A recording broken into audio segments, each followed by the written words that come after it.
Hello, hello, my friends. I wanted to hop on and send out this video to you about the CleverTouch boards.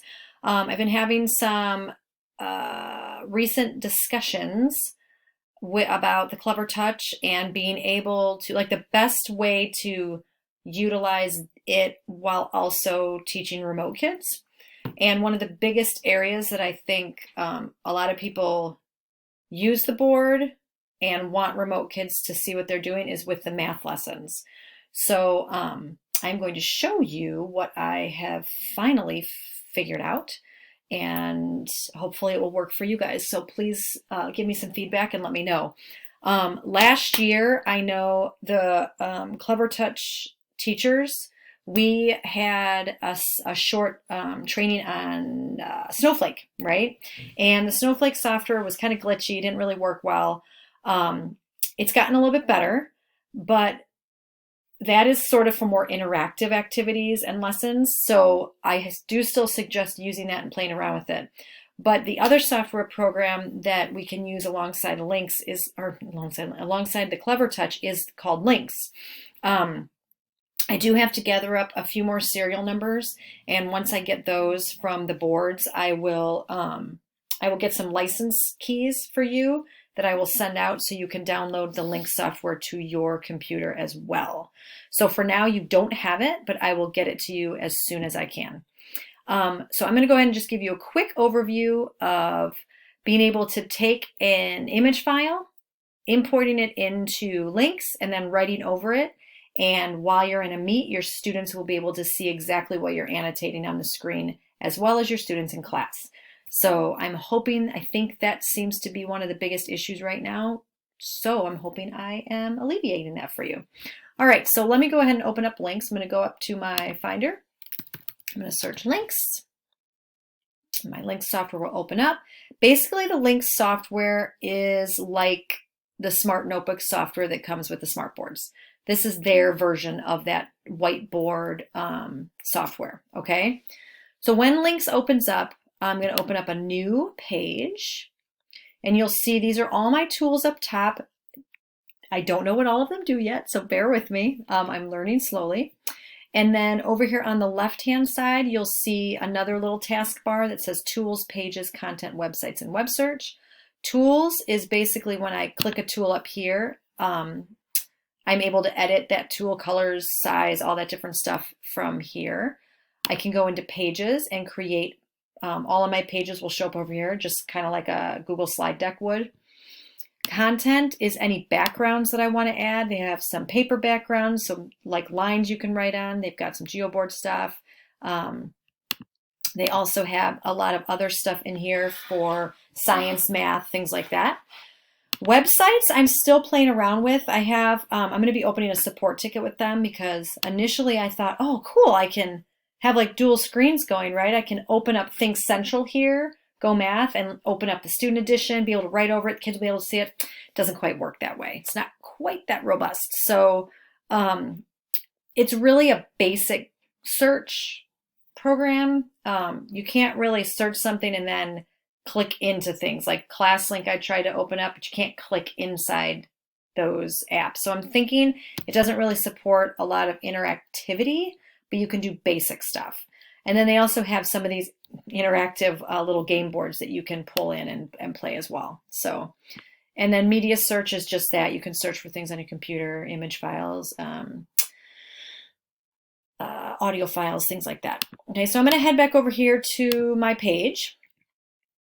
And in my pages, I can click on these three dots and I can edit that page however I feel. The page layout is here. I'm going to make my page layout vertical because the image I'm going to be putting in is more of a vertical image. And then up here, you'll also see if I have my vertical image, I can make my whiteboard screen longer to give me more space. And you'll see that as I'm doing that, I'm getting this scroll bar over on the side to scroll up and down, okay? So now I'm going to show you, I'm going to use the Go Math curriculum as an example today. I went in as Mrs. Gieske, and forgive me for those of you who use this, there might be a better way to find PDFs of the student edition. The only way I could really find it the best way was through this at-home learning link that they added this year for remote learners. Once I open that, I will get all the grade levels here, and I can click on that and open up a student edition. And then once I opened that student edition, I was able to download it to my computer. So I will show you that here. Oops, sorry, let me minimize that. So here's my student edition. And once I go into my student edition, I'm able to, I have the whole edition here. I can go and look at the table of contents. I can find what I'm working on that day. And then I can just search up here, count to 5 or something, I don't know. And then all of the stuff will show up over here that filters. So I can just, let's say I just go to this one. Let's try this one. Okay, no, okay, here's something. All right. So let's say I'm teaching this lesson today and I want to pull it up on my screen, annotate over it. I want my kids in my class to see it, but I also want the kids that are on my Google Meet through my computer to also see it as I'm working through it. So I've got this open. I am going to go ahead and use my shortcut command to minimize my screen. So I'm going to go Command Shift or Command minus or Command hyphen. And I'm going to minimize that a little bit. And then I'm going to take a screenshot, Command Shift 4. I'm going to screenshot this so that I get an image file, because Lynx does not allow you to upload a PDF. So for middle school science, for you guys or for whoever has CleverTouch boards up there, same difference. If you have any PDF pages in any of your curriculum that you want to be able to download, you can just screenshot it and upload it that way. So now I'm going to find my screenshot. We're just going to pretend I have a lot of screenshots. We're just going to use this one. I'm just going to drag it right into my Lynx board. Okay, so now I've got it here. I can click on it and make it bigger. And the nice thing is, even though it was small, it actually doesn't get too granulated or pixelated. It actually shows up really nicely here. So I'm going to make that a little big on my screen. And then here, when I select my image, I have this little square here. That is another toolbar that pops open. So I can add different things to this. So under other options, I found that I was able to lock this page, lock this image on the screen. So under other options, delivery options, I'm going to go to lock in preparation. And notice how it's highlighted blue. That means I've selected it. And then now this doesn't move. I can't drag it around. Okay. So now I'm going to head out to the CleverTouch board in the library. I'm going to pause for a second and I will be right back. And I'm going to show you how to connect through CleverShare to the board and then annotate over it using the tools. I'll be right back. Okay, so this isn't the best setup. My computer's on a high top chair, so bear with me. I could have probably done a better job. All right, so I've got my CleverTouch on. I am going to search on my computer for CleverShare. If you do not have CleverShare yet, please talk to Mr. Mike and he will download that for you or provide you with the link so you can download it yourself. So you'll see at the top of your board, you've got this 6-digit number, okay? That number is used to connect wirelessly to your computer. 3683388338. All right, then I'm going to go ahead and start my mirroring. Now I will tell you that when you have Google Meet running, Lynx running, and your CleverShare running wirelessly, your computer's going to get a little bogged down. So there's going to be a little lag between your CleverShare or your CleverTouch and the computer.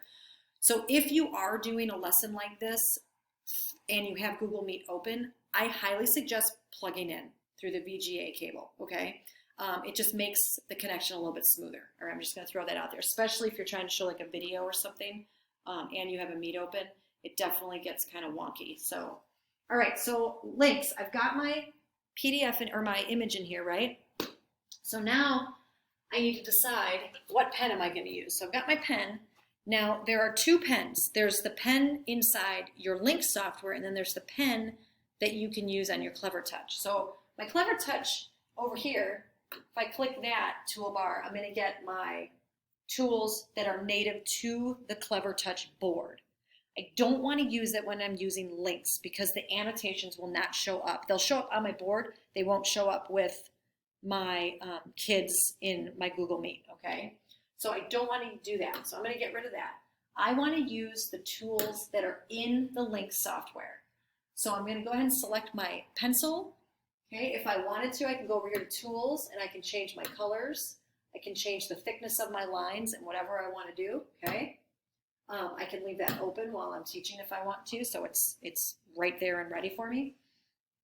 So as I'm annotating and writing, read the problem, use the bar model to solve, blah, blah, blah. So I'm over here at 7 plus 3.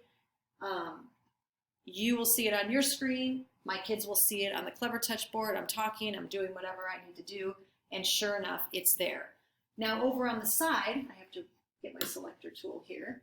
You'll notice my scroll bar has showed up, and the numbers and the writing or the annotation stays with that document, okay? So I know that was something that was weird with the CleverTouch pen. If you're on a website or you're doing something and you go to scroll, I believe the annotations disappear. So that's kind of stinky.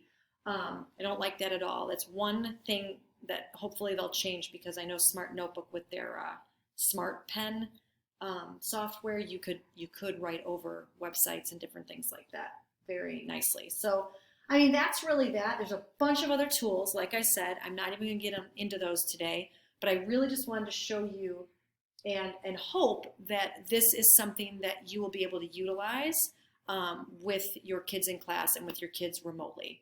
So please let me know so I know whether this was helpful, and I will be in touch about setting up some times. Either you want me to come into your room one-on-one and kind of give you a little training about what I know so far with the CleverTouch boards.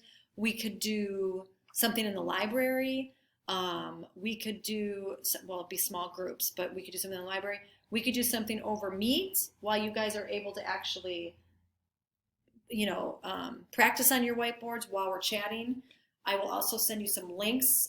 There's a great YouTube channel that has some CleverTouch, just basic like 2, 3, 4, 5-minute videos on all of these tools as well. So I will send that out to you also, okay? So hopefully this was helpful. Sorry I spoke too long, 12 and a half minutes of your time. All right, I will chat with you all later. Bye.